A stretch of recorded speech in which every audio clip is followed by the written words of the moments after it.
Яздонқул Мавлонов журналисти собиқадори ТВ-симои шаҳри Панҷакен дар синни 69 солагӣ аз олам даргузашт.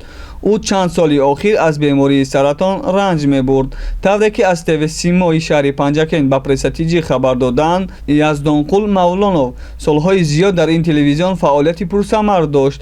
Даҳҳо барномаҳои ҷолибу диданӣ ва матлабҳои хонданиву дардхӯр ба ҷомеаро омодаву пешкаши хонандагону бинандагон намудааст. Дар рӯзномаи Зарафшон низ Яздонқул Мавлонов фаъолияти эҷодӣ дошт.